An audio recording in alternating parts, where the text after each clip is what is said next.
Dis-moi si ça te rappelle quelque chose, ça. T'as passé des semaines, voire des mois à pleurer, à analyser le moindre délai de réponse, à scruter ses stories, à attendre tu sais, un signe qui est jamais vraiment venu. Et puis un jour, tu dis, allez, c'est bon, ça m'a saoulé. Et puis tu décides que c'est fini.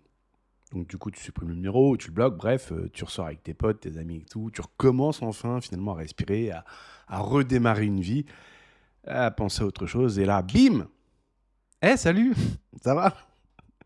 Le gars ou la nana revient. Ou alors tu vas avoir un like sur une de tes vieilles photos, etc. Sixième sens, lien énergétique. Et bah aujourd'hui, on va poser les cristaux 2 minutes, laisser le mystique de côté et regarder la réalité psychologique en face. C'est-à-dire que pourquoi ton détachement est paradoxalement, entre guillemets, le seul moment où l'évitant se sent enfin en sécurité pour revenir. Et si tu sens que ton système nerveux s'emballe à chaque fois que tu reçois un message de cette personne-là, ou alors que cette personne a visité un petit peu ton profil Instagram, et que tu veux passer en mode sécure, il y a un lien dans la description pour aller vers tous les accompagnements. Et tu vas pouvoir donc réserver un appel notamment de 20 minutes. Mais d'abord, comprends la mécanique derrière ce, entre guillemets, miracle. Alors évidemment, sur Internet, tu vas entendre plein de théories romantico, mystico, intergalactico. On va te dire que vos âmes sont reliées, qu'ils ressentent la vibration changer à distance, et donc du coup, vous êtes connectés par télépathie / vase communicant. Et je dis pas qu'il n'y a pas un petit fond de vérité dans certains cas, mais le gros de la réalité quand même est un peu plus terrestre que ça. C'est-à-dire qu'en fait, elle est liée à une dynamique du système nerveux. C'est-à-dire que c'est le principe qu'on appelle la pression et le relâchement. En gros, quand tu étais en mode poursuite, chaser, etc., en fait, tu envoyais plein de messages, tu demandais plein d'explications. Tu avais une attitude finalement qui émettait tout un tas d'attentes visibles. Alors, on va pas toutes les citer ici, mais t'es le léopard qui est sur sa proie, on va dire ça comme ça. Mais du coup, lui, l'évitant, il ressentait ça comme une pression constante, parce que l'évitant, faut pas trop le regarder 2 fois d'affilée, sinon il t'évite, quoi, tu vois. Donc, le, moindre, le moindre truc, ça le fait flipper le coco. Donc, du coup, pour un profil comme ça, qui est d'attachement évitant, / opportuniste, parce que ça fait un peu le même effet aussi sur eux, l'intimité, l'attente, tu vois, de l'autre, c'est un peu perçu par leur petit cerveau reptilien comme une menace d'étouffement ou alors une demande d'explication de la vérité pour le profil opportuniste, et ça va pas lui plaire. Du coup, dès que toi, tu vas lâcher prise, en fait, pour de bon, la pression, elle chute d'un coup. Mais du coup, toutes tes attentes qui étaient visibles, le sont plus. Et donc, c'est ce relâchement soudain qui crée un vide. Et dans ce vide, l'autre, il va pas kiffer. Il va être dans sa propre anxiété, qui est normalement masquée, mais qui va soudainement remonter à la surface. C'est le plus grand malentendu dans les relations anxieux-évitants. C'est-à-dire que l'évitant, il n'a pas peur de toi. Il a peur de la vulnérabilité, c'est-à-dire de montrer son intériorité en termes de ressenti, de sentiments, etc. Donc quand tu es proche et en demande, son alarme elle est au taquet. Du coup, il se sent piégé, alors du coup, il s'éloigne, il coupe le contact, etc. En gros, c'est une stratégie de survie. Mais du coup, quand toi tu disparais, que tu demandes plus rien, que ça soit fait du jour au lendemain, ou alors de manière progressive, la menace elle disparaît. Et tu deviens ce qu'on appelle en psychologie une cible inoffensive. T'es loin, tu réclames plus d'engagement, t'es plus en train de lui tendre un miroir sur ses carences. En gros, c'est un peu comme, tu vois, les chats sauvages. Donc tu te cours après pour le caresser, il te crache à la gueule, il grimpe sur un arbre, bref, comme ça. Et dès que tu te poses sur un banc, et que tu ouvres un livre et que tu le regardes plus, qu'est-ce qu'il fait? Il vient le coco et il vient commencer à se frotter à toi. Et là, tu le regardes, tu essaies de le caresser, pfiou, il est reparti. Donc du coup, retiens bien ceci. Il ne revient pas parce qu'il a changé, ou parce qu'il a eu un déclic d'amour absolu intergalactico suprême multivers. Il revient parce que ton absence a éteint son alarme et donc que ça crée un manque. Alors, il y a un deuxième mécanisme psychologique majeur qui s'enclenche donc chez le profil évitant pendant ton absence. C'est-à-dire que juste après la séparation, l'évitant, il ressent souvent une sorte de soulagement, quoi. Il se sent libre, soulagé, parce que c'est comme s'il venait de lâcher ses haltères, tu vois. C'est « Oh putain, ça fait du bien ». Et ouais, parce que pour lui, l'intimité, égale vulnérabilité, égale danger, égale menace, égale je me sens piégé. Donc forcément, à la rupture, pour lui, il y a un soulagement. Pour toi, c'est la fin du monde. Mais lui, il vit la chose différemment. Et le problème, c'est qu'avec le temps et ton silence, puisque toi, tu en es à l'étape où tu dis, bah, c'est bon, ça m'a saoulé, allez, je refais ma vie, le stress lié à la rupture s'estompe.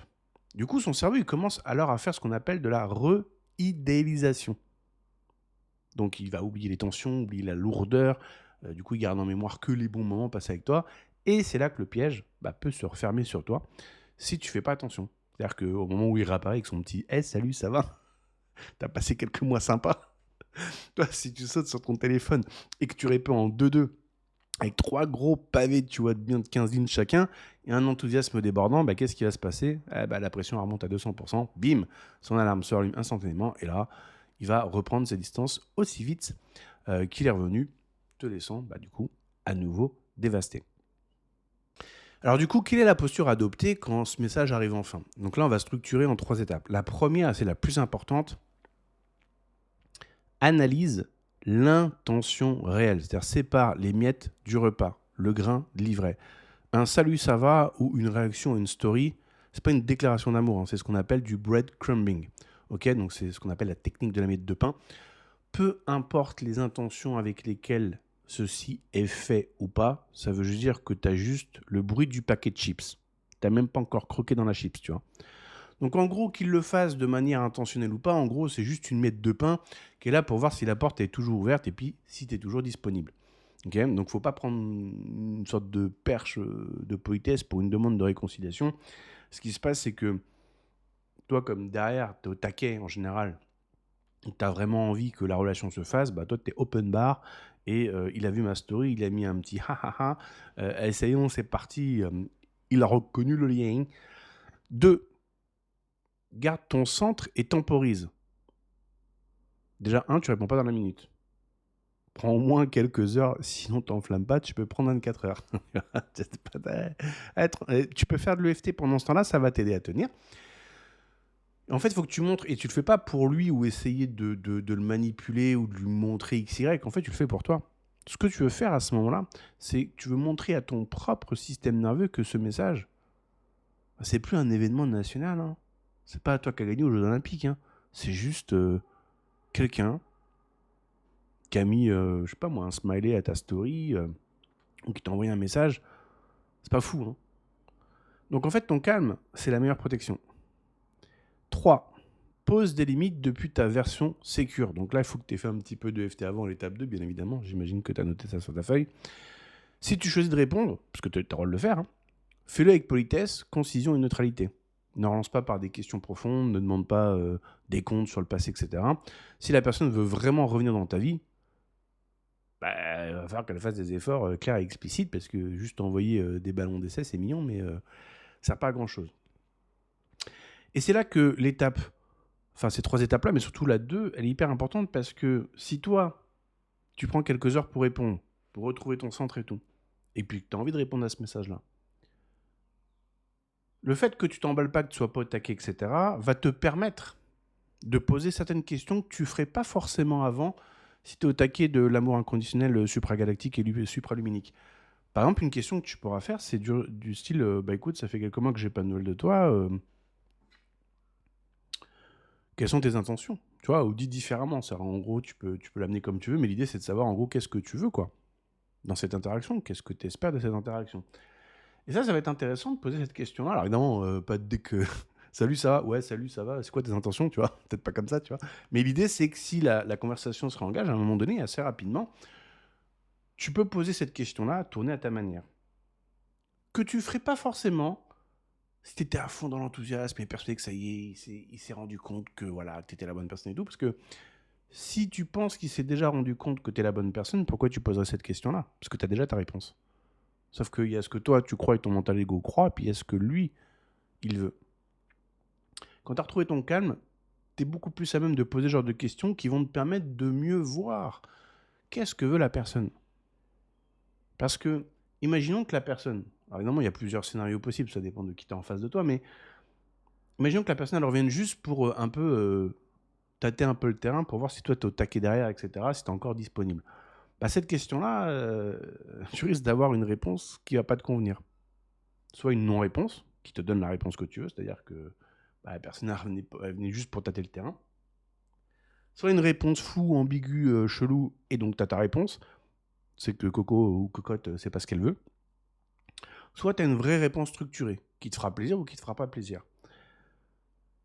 Si c'est, bah en fait, voilà, je me suis rendu compte qu'avec toi ça se passait bien, mais j'ai des blocages intérieurs, et j'ai vraiment envie de, tu vois, enfin, si c'est possible, tu vois, d'explorer cette relation de manière sérieuse et tout, bref, bah tu peux poser d'autres questions derrière.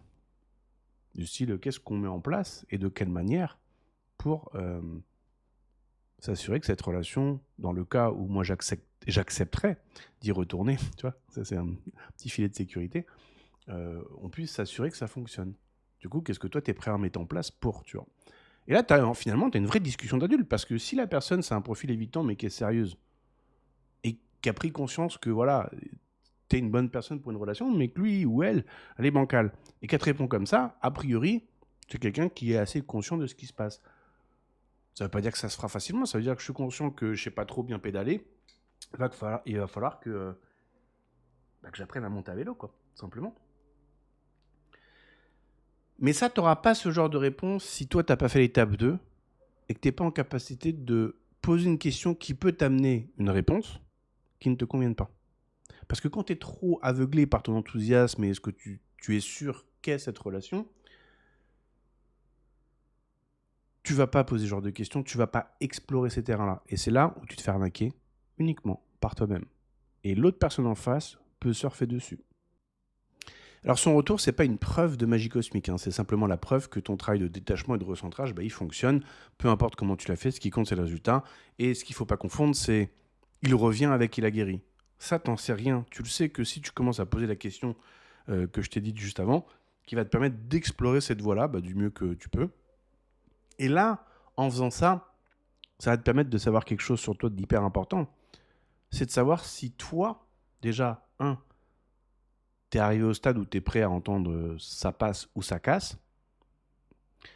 Et si toi, enfin, où t'en es dans ton envie de laisser les clés de ton bien-être à quelqu'un bah, qui, en tout cas, a montré n'était pas spécialement stable. Et en fait, c'est là que ça devient intéressant. Parce que si tu écoutes bien cette vidéo, tu vas te rendre compte qu'en fait, les 3 étapes, elles sont là pour t'auto-jauger de où t'en es toi dans ta propre avancée. Parce que ça, c'est un truc qui est très dur à comprendre dans ce genre de relation, c'est que à la fin de la journée, il y aura eu des influences. Il regarde la story, il t'envoie un message, une copine t'a dit que c'était la bonne personne, ou peu importe, t'as regardé une vidéo YouTube, peu importe. On va dire que t'es bombardé de messages extérieurs. Et notamment quand, par exemple, t'es flamme jumelle et que tu vas à fond dans le tarot, tu n'entends que ça, que c'est la bonne personne qui revient, mais oui, etc. Mais ce qui compte, c'est pas ça. Ce qui compte, c'est qu'à la fin de la journée, peu importe les informations extérieures que tu as reçues et qui peuvent t'influencer, à la fin de la fin, c'est toi qui prends des décisions sur ce que tu veux faire ou pas de ton avenir et donc du coup de cette relation. Et donc ces 3 étapes, elles sont là exactement pour ça, c'est-à-dire finalement, j'en suis où moi par rapport à ce que j'ai envie de permettre de cette relation et du coup, est-ce que je suis prêt à poser des questions entre guillemets qui pourraient fâcher ou qui pourraient me donner une réponse négative. Et pour ça, il faut que tu aies forcément fait une certaine avancée dans ton travail sur toi pour être en capacité, entre guillemets, d'encaisser que tes questions produisent un résultat négatif. Si ça produit un résultat positif, bah écoute, très bien, tu es suffisamment lucide pour arriver et puis construire avec l'autre personne, mais si jamais tu te rends compte que c'est pas du tout ce que tu espérais, tu es capable de passer outre.